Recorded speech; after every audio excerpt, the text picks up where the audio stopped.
Oke, kali ini kita bakalan ngebahas masih sama ya, arsitektur event-driven ya. Ini terkait message delivery semantik dalam arsitektur event-driven. Jadi delivery semantik adalah aturan yang mengatur bagaimana, jadi sebuah aturan yang mengatur bagaimana event itu dikirim dan diterima. Jadi semantik ini sangat penting sih untuk menjaga konsistensi data ya.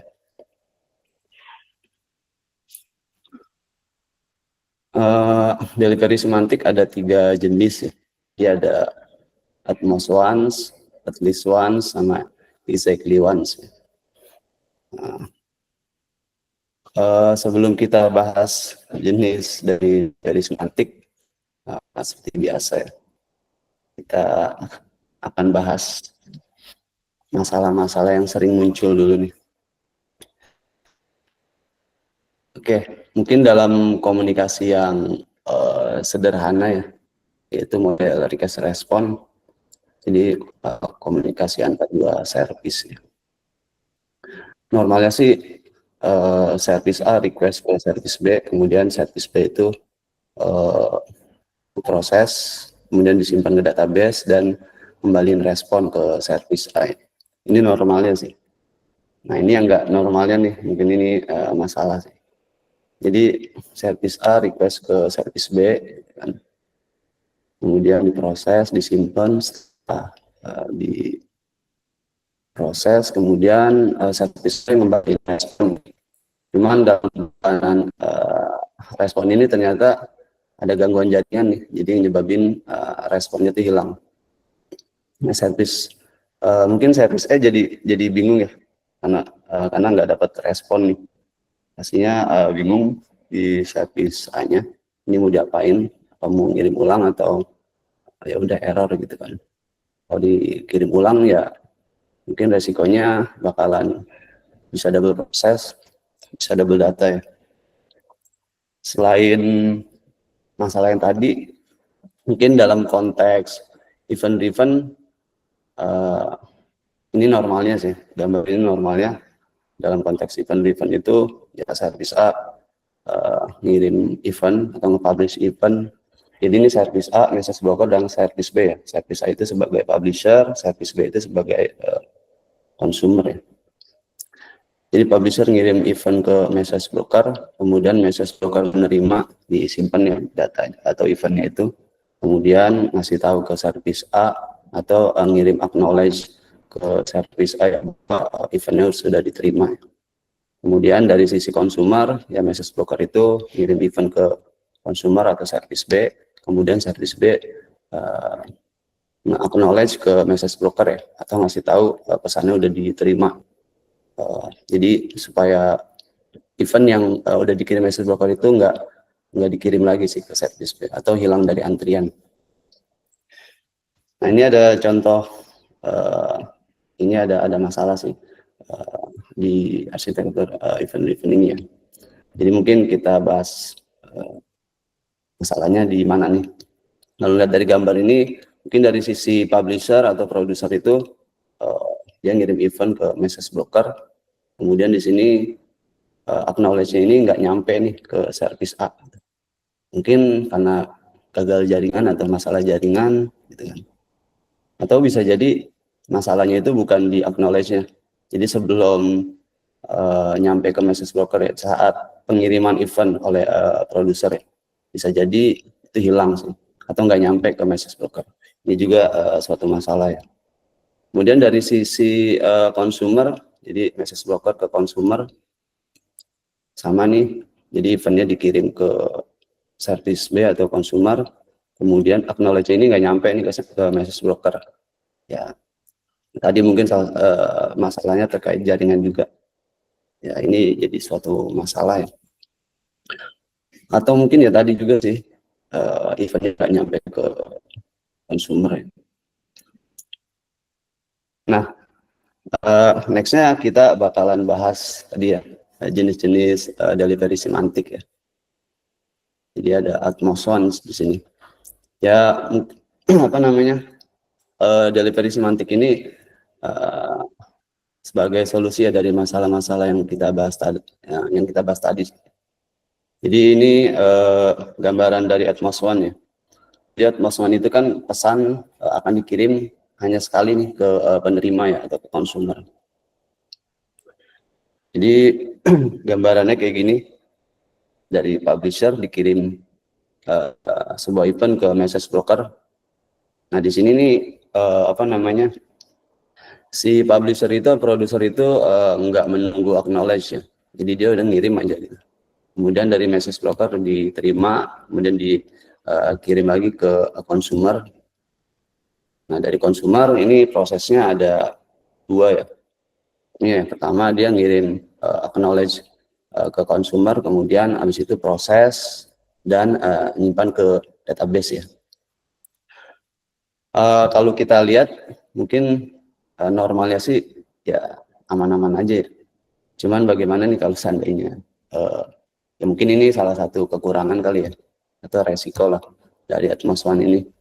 Gimana nih kalau seandainya event ini nggak nyampe ke message broker gitu kan. Tadi ketika mungkin hilang gitu dalam saat pengiriman itu nggak nyampe. Karena dia kan nggak nunggu acknowledge ya, nggak nunggu pemberitahuan lah dari message broker bahwa event itu sudah diterima. Atau mungkin juga karena dia acknowledge-nya ini pertama, jadi pas event itu nyampe, dia langsung ngasih tahu ke message broker bahwa pesannya udah nyampe nih, baru dia proses gitu. Jadi proses itu setelah ngirim acknowledge. Nah ini sebenarnya ya risikonya lah. Jadi event itu bisa hilang sih, kayak gitu. Nah dampaknya itu ya datanya bisa nggak kesimpan sih, gitu sih. Mungkin contoh yang pas untuk delivery semantik Atmos One ini kayak yang digambar nih. Ini ada kita kasih contoh yaitu aplikasi pengiriman barang ya. Jadi di sini ada aplikasi pengiriman barang ya. Jadi kurir bakalan ngirim barang ke sebuah tempat atau mungkin ini gudang gitu kan. Jadi prosesnya itu dia bakalan selama perjalanan dia bakalan update lokasi per setiap 3 detik ya ke server. Jadi di sini ada gambaran ini. Jadi dia update location per 3 second ya ke service. Kemudian event itu dikirim message broker, kemudian message broker juga akan ngirim ke location service ya. Kemudian data disimpan.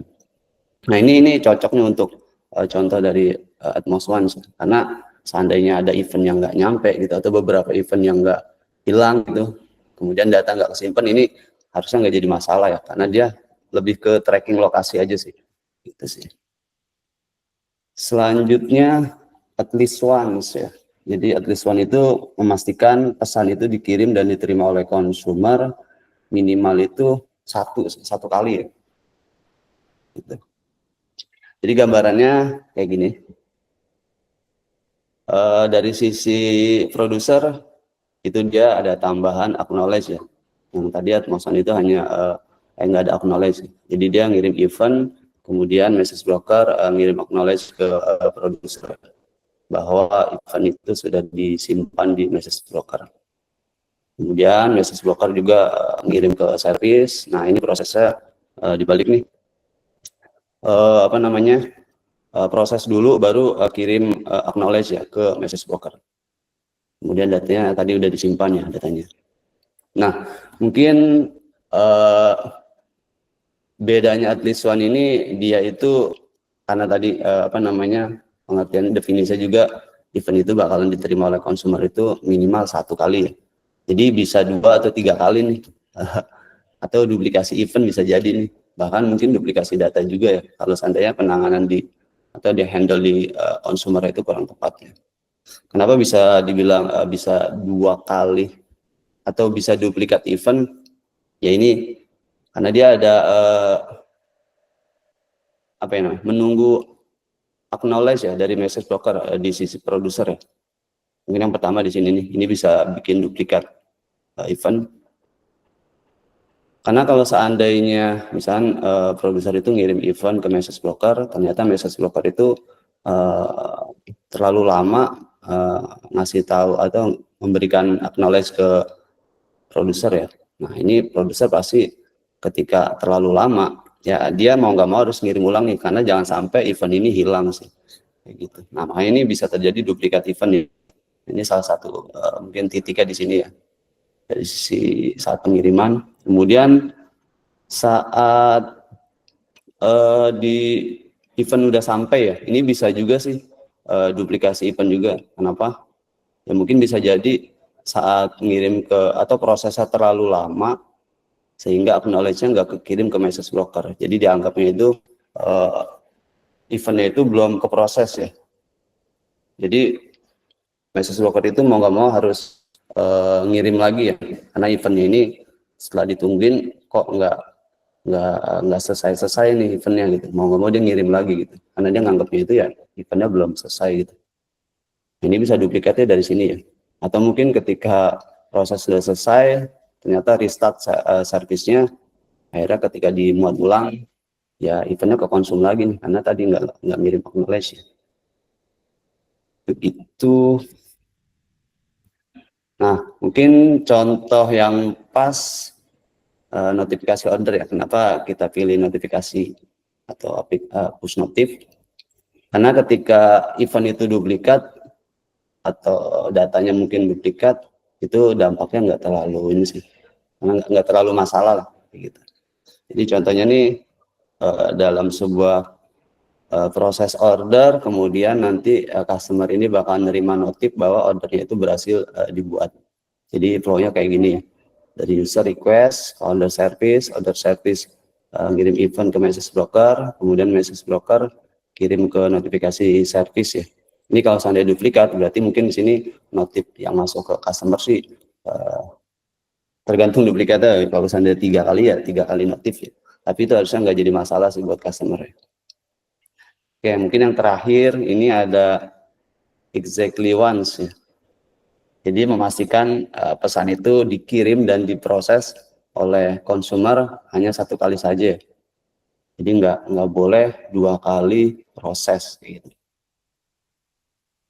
Nah ini konfigurasinya agak lumayan ini ya, agak lumayan kompleks lah gitu dari yang sebelumnya.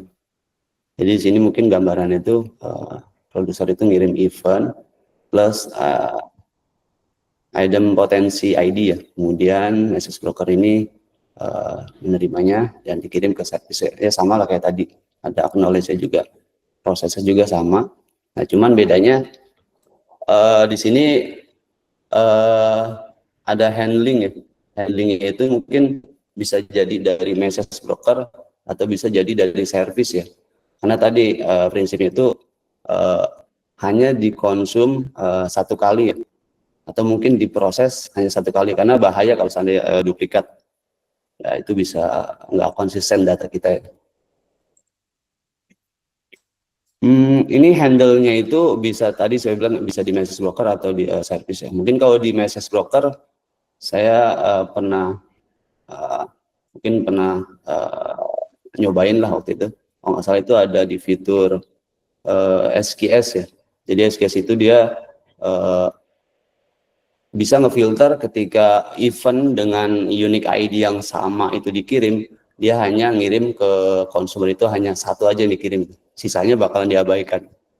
Jadi dari publisher ini atau produser ini ngirim event plus ID item potensi ya, dengan misalnya yang sama nih, karena mungkin acknowledge-nya nggak nyampe-nyampe gitu ya, dia ngirim lagi gitu kan.